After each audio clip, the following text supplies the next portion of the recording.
Hello again guys, I thought I'd do a quick sort of book haul sort of thing because I've brought quite a few and I think they'll be really interesting if anyone has read them. Just if you like comment just saying if they're any good, because I saw some of them online, some of them I've heard of, some of them in W.H. Smith, so I was like, let me show them, and if anyone likes them or has read them you can comment, or if you need any ideas of any books to read, because I know I'm always looking on the internet.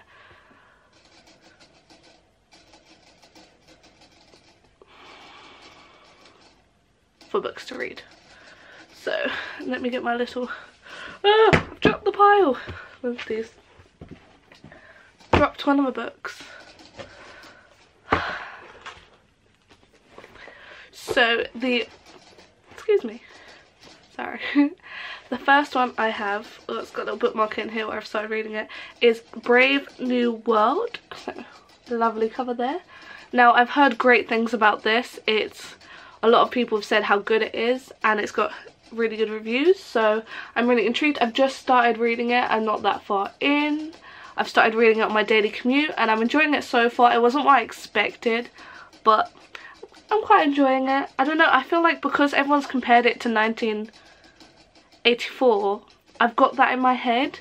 So I'm sitting here subconsciously comparing it to 1984 rather than reading it as its own book, if that makes sense. So I don't know, I'm going to continue reading it, see if I like it. If you liked it or have read it, please feel free to comment, let me know. The second one is Ernest Hemingway's Fiesta, The Sun Also Rises. Now I got this a little while ago but I haven't read it yet. It's quite a small book, so I might try and do it on my commute today or something, I'm not sure. And it looks really interesting, it's about Paris. And it was on another one of those lists of books you should really read, so I got it. So if you have read it, let me know, because it's one of those books, I've read the back and I'm intrigued, but I haven't really got the momentum to read it. That's why it's sort of been on my to read pile for a while. So if you have read it, feel free to let me know. I would love to know if it's a good book. Let me add that to the pile. Third one, this giant book here. I went into W.H. Smith the other day and I was like, oh, I really want to buy another book. So I looked around and this one was on one of the shelves, and you see my little post-it note of where I've started reading it already, and this is going to be a long read, but I'm very intrigued. I'm not gonna lie, I kind of looked at it because it was like Jonathan Strange and Mr. Nora. I was like, ooh. And the name sort of kind of shows the time and a bit of the story, but it's really interesting. It's about magic, but it's like actual times, and there's people that study magic but they don't know what it is because they think magic has died out. But then along comes Mr. Nora and they've got Jonathan Strange, both of whom do magic, and it's all about, I think it's them competing, yeah, a battle which overwhelms that between England and France, and their own obsessions and secret dabblings with the dark arts are going to cause more trouble than they can imagine. Dun dun dun! But anyway, it might be a while until I finish that, to be fair, so if you have read it, please let me know if it's worth the long read, because I've started reading it and where it's set in like those sort of times it is a bit long, but I'm hoping the story picks up because obviously I've only just started reading it. I'm reading the sort of introduction of the characters slash just really long bits and it's taking forever, but I want to, it's one that I feel like it's one of those books once you get into the momentum of it you can read it and it'll be good, but I'm just starting out and it's taking a while to get into that flow. It's a big book. And now another one that's giant. Now I was in W.H. Smith and I saw War and Peace and I saw a beautiful copy. It was like a anniversary copy or whatever, and I was like, oh, that looks so good. I've heard about War and Peace, I've heard loads of stuff about it, I've never actually read it. I studied the Russian Revolution and I read Russia and was like, ooh, really interesting, but they tried to sell, I think it was like $10.99 or something, and I was like, huh? Because like the plain one was like $8.99, the really nice one was $10.99, and then I don't know, it just popped into my head. I was like, let me see how much it is on Amazon, like just having a look, and $1.99. This was $1.99 when it was $10.99 in a bookshop, and I was like, as someone who's a broke student, as much as I love supporting shops and independent business, W.H. Smith is not an independent, is it? Another time. I was like, sorry, gonna have to go with Amazon. I get Student Prime, it'll be here tomorrow. War and Peace. Although this is another one that I feel like I'm really gonna have to get into just because the size of the book enough. I'm just like, so if you've read it and it's good, please let me know. Some people said they really love it, other people said it's a bit long-winded, so if it is good, please let me know because then I can get into it. I've read the back and I'm really interested, but it's getting that momentum to start it, because I'm one of those people, in case you're wondering, that reads like 3 or 4 books at once.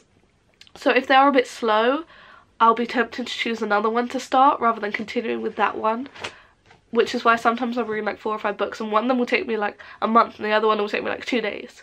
So yeah, really have to start that one, add that to the pile, that thud. And then I've got 2 more. This one is called Downriver by John Hart. Now this one, I was in my local WH Smith the other day and they had a shelf saying for sale, have to be sold, etc. And this one, can you see that? Focus? Nope, it won't focus. There we go. Hey.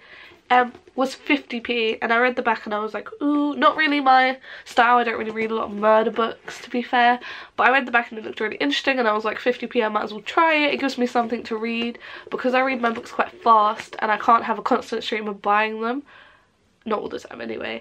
I like to have a lot of books that I won't necessarily want to read straight away, but if I'm ever like, I know I have uni and I have to commute, I will grab a book on my way out, and this is one of those. I haven't started reading it yet, but it's all about a guy who's in New York and his best friend calls him home and he's beaten up and basically is accused because people start turning up dead. Now he's been acquitted for murder already, that's why he moved to New York to sort of escape it. So he's been called home and then people start turning up dead, so they assume that it's him, and also about him trying to clear his own name, which I find really interesting. I'm not big into murder mysteries, but I read the back and I was like, oh, looks really interesting, saw the front and was like, ooh, nice cover. And it's on Rich and Judy summer read, so it might be good. If you have read this, please let me know if it's any good, because I really want to start it. I just haven't really got around to it yet. Like I said, it's on my shelf ready in case I need to commute. I might read that on the commute. That or Ernest Hemingway, one of the two. And then the last one I have here, another one, will it focus?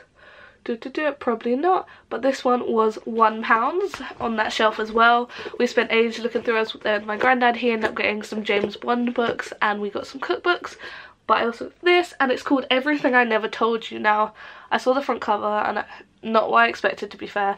The front cover sort of reminded me of like 13 Reasons Why, All the Bright Places. I thought it was going to be one of those books, but it's not. It's another sort of murder mystery, kind of, and it's basically about a girl called Lydia and her parents are called Marilyn and James.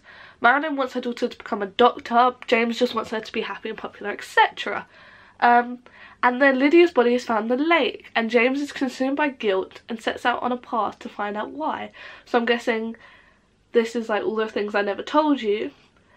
Lydia's older brother Nathan is convinced that local bad boy Jack is involved, but the youngest of the family, Hannah, who observes more than anyone realises, is the only one who may know what really happened. So this, the blurb, I was like, oh, this looks really interesting. Again, another one I need to get around to reading. It's been on my shelf to sort of grab. I grabbed it this morning to read it as I was eating my breakfast, so I started to flick through, but I haven't got into the story yet. Everything That I Never Told You, and it's by this person. No, I'm not going to say the name of. I'll link them all below anyway, because I don't want to say the names, because loads of them I just say wrong and I'm like, but I will link them. I'll probably link the Amazon links, even though I brought these in WH Smith, just because that's easier to search for and it's generally cheaper for you guys. But if you have read any of them, please do let me know, because I'm always looking for new books. Or if you have any recommendations, I love reading any new books, any books you think are really good, any of these that you thought weren't so good, please warn me before I spend hours of my life reading them. And just any general comments, please feel free. And if you feel like it, subscribe, because I will try and update a lot more. I filmed quite a few videos and hopefully more books soon. Bye!